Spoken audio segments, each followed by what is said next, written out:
Hi viewers, అందరికీ నమస్కారం. రేపు సంకటహార చతుర్థి, వినాయకుడికి ఇష్టమైన రోజు కాబట్టి రహస్యంగా దీనిని తాగితే మీ జీవితం మారిపోతుంది. సంకటహార చతుర్థి రోజు ఇది తాగటం వల్ల మీ ఒంట్లోకి సర్వశక్తులు వస్తాయి. ఇది తాగటం వలన సర్వ రోగాలు మాయం అవుతాయి. వినాయకుడి పటం ముందు దీనిని పెట్టి తాగటం వలన మీకు ఉన్న ఆరోగ్య సమస్యలు, మానసిక ఇబ్బందులు అన్నీ తొలగిపోతాయి. మరి రేపు సంకటహార చతుర్థి రోజు ఏం తాగాలో ఈ వీడియోలో వివరంగా తెలుసుకుందాం. అందరిలో తొలి పూజ అందుకునేది వినాయకుడు. వినాయకుడి పూజ శుభకార్యం ఏదైనా సరే ముందుగా వినాయకుడిని పూజించిన తర్వాత మిగతా పూజలు మొదలు పెడతాం. మానవుల కష్టాలను గట్టెక్కించేది సంకటహార చతుర్థి. గణపతికి అత్యంత ప్రీతికరమైన తిథులలో ప్రధానమైన చవితి అయితే లేదు చతురస్ర పూజ. ఈ రెండు రకాలు ఆచరిస్తారు. మొదటి చతురస్తి, రెండవ సంకటహార చతుర్థి. అమావాస్య తర్వాత వచ్చే చతుర్థి రోజున చేసే వ్రతాలను, పౌర్ణమి తర్వాత వచ్చే చతుర్థి రోజున చేసే వ్రతాలను సంకటహార చతుర్థి లేదా సంకటహార చతుర్థి వ్రతం అంటారు. ఇందులో వినాయక వ్రతం వినాయక చవితి రోజు ఆచరిస్తారు. సంకటహారాలను తొలగించేది సంకటహార చతుర్థి. సంకటహార చతుర్థి రోజున వినాయకుడికి పూజించడం వల్ల సకల కోరికలు నెరవేరుతాయి. అందరికీ వినాయకుడి మొదటి దైవం అంటారు అని సంకటహార చతుర్థి రోజు వినాయకుడిని ఏ విధానాలతో పూజించాలో ఈ వీడియోలో వివరంగా తెలుసుకుందాం. అలాగే ఈ రోజున రహస్యంగా ఏం తాగాలో కూడా ఈ వీడియోలో వివరంగా తెలుసుకుందాం. అంతకన్నా ముందు మా వీడియో నచ్చితే లైక్ చేసి షేర్ చేయండి. అలాగే మా ఛానల్ని సబ్స్క్రైబ్ చేసుకొని మాకు సపోర్ట్ చేయండి. ఇక వీడియోలోకి వస్తే, సంకటహార చతుర్థి నాడు ఖచ్చితంగా సంకటహార చతుర్థి వ్రతాన్ని ఆచరించాలని పండితులు చెప్తూ ఉన్నారు. అసలు సంకటహార చతుర్థి వ్రత కథ ఏమిటో తెలుసుకుందాం. కానీ ఒకనాడు ఇంద్రుడు తన విమానంలో గరుడువంటి అనే ఋషి దగ్గర నుంచి ఇంద్రలోకానికి తిరిగి వెళ్తూ ఉండగా ఒక సమయంలో విమానం దృష్టి సావించి అతడు దృష్టి పడగానే ఆ విమానం చుట్టుపక్కల ఉన్న భూమిపైన ఆగిపోయింది. ఎందుకంటే ఆ వ్యక్తి ఒక పాపం చేశాడు. అతని చెడు దృష్టి పడగానే ఆ విమానం ఆగిపోయింది. ఆ ఇంద్ర విమానం అద్భుతమైన వెలుగులకు ఆశ్చర్యపోతూ ఉన్న ఆ రాజు చూశాడు. బయటకు వచ్చి ఈ అద్భుతాన్ని ఆశ్చర్యంగా చూస్తూ ఉండిపోయాడు. అక్కడ ఇంద్రుణ్ణి చూసిన ఎంతో సంతోషించి మహారాజా ఆనందంతో నమస్కారం చేసి, రాజ్యంలో విమానం ఎందుకు ఆపారు అని కారణం చెప్పండి అని అడిగాడు. అప్పుడు ఇంద్రుడు, ఓ రాజా, మీ రాజ్యంలో పాపాలు అధికంగా చేసిన ఎవరో ఒక వ్యక్తి దృష్టి ఈ విమానం మార్గంలో పడింది అని చెప్పాడు. అప్పుడు ఆ రాజు, అయ్యా, మరి మళ్ళీ పోవాలి, ఆ విమానం ఎలా బయలుదేరుతుంది అని అడిగాడు. విమానం అప్పుడు ఇంద్రుడు ఇలా, చతుర్థి అన్న రోజున ఎవరైతే ఉపవాసం చేశారో వారి పుణ్యఫలాన్ని నాకు ఇస్తే ఈ విమానం కదులుతుంది అని చెప్పాడు. సైనికులు కలిసి రాజ్యమంతా తిరిగారు, అన్వేషిస్తూ ఉన్నారు. కానీ ఎవరూ దొరకలేదు. అదే సమయంలో ఒక సైనికులు దృష్టి ఆ గణేశమాత వచ్చి మరణించిన స్త్రీ మృతదేహాన్ని తీసుకువెళ్ళడం కనబడింది. సైనికులు వెంటనే ఆ పాపాత్మురాలు అయిన ఈ స్త్రీని ఎందుకు గణేశ లోకానికి తీసుకువెళ్తున్నారు అని ప్రశ్నించారు. దాంతో గణేష్ వ్రతాన్ని ఇస్తూ ఉపవాసం ఉంది. తెలియకుండానే ఆమె ఏమీ తినలేదు. చంద్రం తర్వాత లేచి తిన్న. రాత్రి అంతా చంద్ర సమయంలో నిద్రించి తర్వాత తినడం ఆమెకు తెలియకుండానే సంకటహార చతుర్థి వ్రతం చేసింది, మరణించింది అని చెప్పారు. అంతేకాక ఎవరైనా తమ జీవితకాలంలో ఒక్కసారి అయినా వ్రతం చేసేవారు గణేశ లోకానికి కానీ వెళ్తారు అని చెప్పారు. వెంటనే మేము ఇచ్చిన గణేష్ లోకానికి తీసుకువెళ్తున్నాము. ఇప్పుడు సైనికులు గణేష్ దూతలు ఎంతో బతిమిలాడిన ఆ స్త్రీ మృతదేహాన్ని తమకు చెప్పలేదు. ఈ విమానం తిరిగి బయలుదేరుతుంది అని ఎంతో చెప్పారు. ఆమె పుణ్యాన్ని వారికి ఇవ్వడానికి గణేష్ దూతలు అంగీకరించలేదు.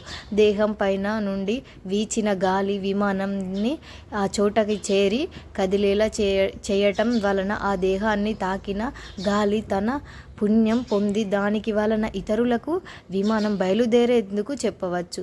ఈ కథ సంకటహార చతుర్థి ప్రాముఖ్యత, విలువలతో పాటు సంకటహార చతుర్థి ఉపవాసం మొదలైన విషయాలు తెలుస్తుంది.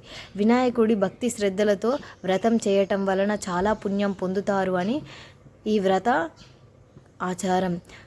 సంకటహార చతుర్థి ఇక్కడ భగవంతుణ్ణి ఆశీస్సుల వల్ల ఎంతో ఆనందాన్ని అనుభూతిని అంటే గణేష్ పురాణాలలో చెప్పబడింది. మరియు ప్రతి ఒక్కరూ కూడా సంకటహార చతుర్థి ఆచరించి శుభ ఫలితాలను పొంది, మన హిందూ పురాణాల ప్రకారం పార్వతీ పరమేశ్వరుల పెద్ద కొడుకే వినాయకుడు. దేవుడు అందరిలోనూ లంబోదరుడే. మొట్టమొదటి పూజ అందుకునే ఉంటాడు. సంకటహార చతుర్థి వంటి పవిత్రమైన రోజున ఉపవాసం ఉండటం వల్ల వినాయకుడి అనుగ్రహం లభిస్తుందని చాలామంది నమ్ముతూ ఉంటారు. అంతేకాదు మన జీవితంలో ఎదురయ్యే అడ్డంకులన్నీ తొలగిపోవాలి అని, మన కోరిన కోరికలన్నీ కూడా నెరవేరుతాయని చాలామంది విశ్వాసం.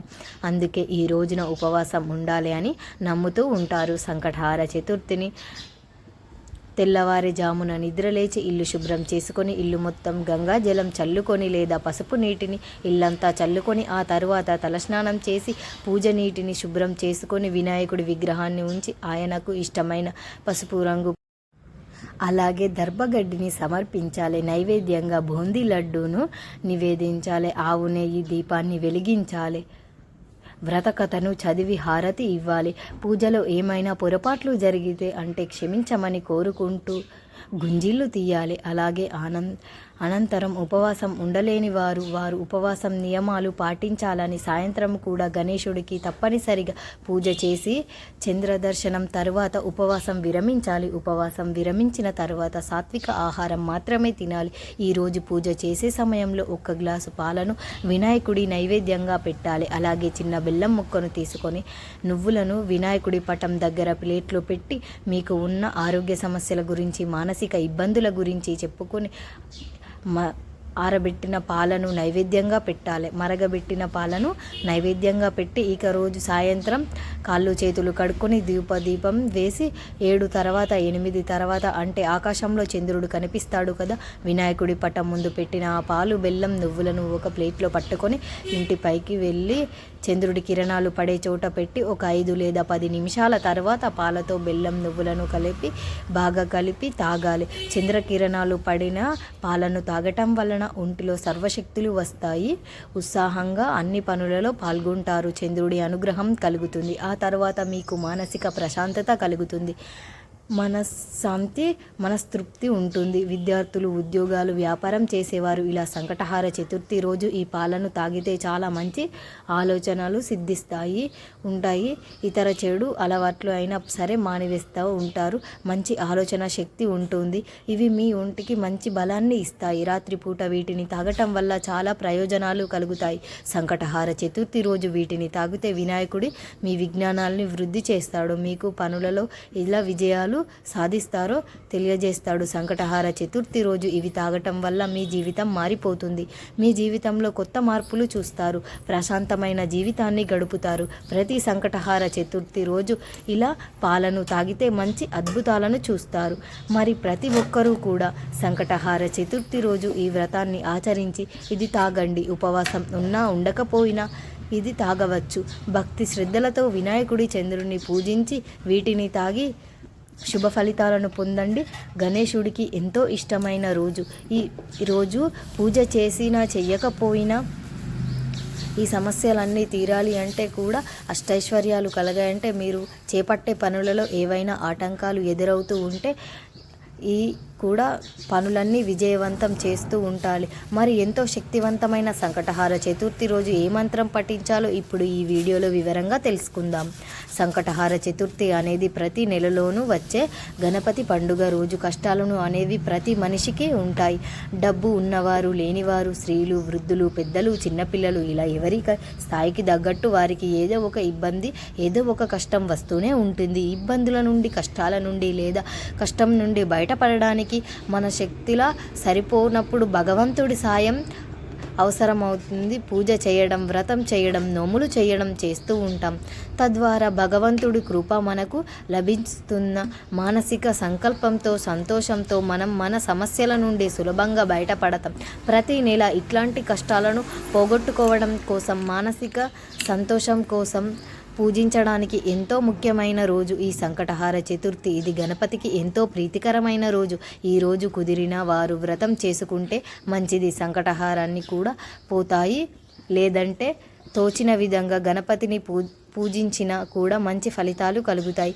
ముఖ్యంగా ఈరోజు గరికతో, మందార పూలతో ఇలా పూజ చేస్తే గణపతి కటాక్షాలన్నీ కూడా తొలగిపోతాయి. ఈరోజు ఏమీ చేయలేని వారు ఉదయం 5 సార్లు, మధ్యాహ్నం 5 సార్లు, రాత్రి చంద్రోదయ సమయంలో 5 సార్లు శ్రీ నమో హేరం సంకట నివారణః అనే మంత్రాన్ని పఠిస్తే మీ సమస్త కోరికలన్నీ తీరుతాయి. అద్భుత శక్తి వస్తుంది. చేసే పనులలో విజయాన్ని మిమ్మల్ని వరిస్తుంది. దీంతో పాటు సాయంత్రం శుచిగా స్నానం చేసి చంద్రోదయ కాలంలో గణపతి ముందు ఒక బెల్లం ముక్క నుంచి గరికలు విఘ్నేశ్వరుడికి సమర్పిస్తే కష్టాలు కూడా సంకటహార గణపతి తీర్చేస్తాడు. కాబట్టి మీరు కూడా రేపు సంకటహార చతుర్థి రోజు ఈ చిన్న చిన్న పనులను చేసి గణపతి అనుగ్రహాన్ని పొంది సంతోషంగా జీవించండి. అలాగే మా వీడియో మీకు నచ్చినట్లయితే లైక్ చేసి షేర్ చేయండి. అలాగే మా ఛానల్ని సబ్స్క్రైబ్ చేసుకోండి. మీ అందరికీ ధన్యవాదములు.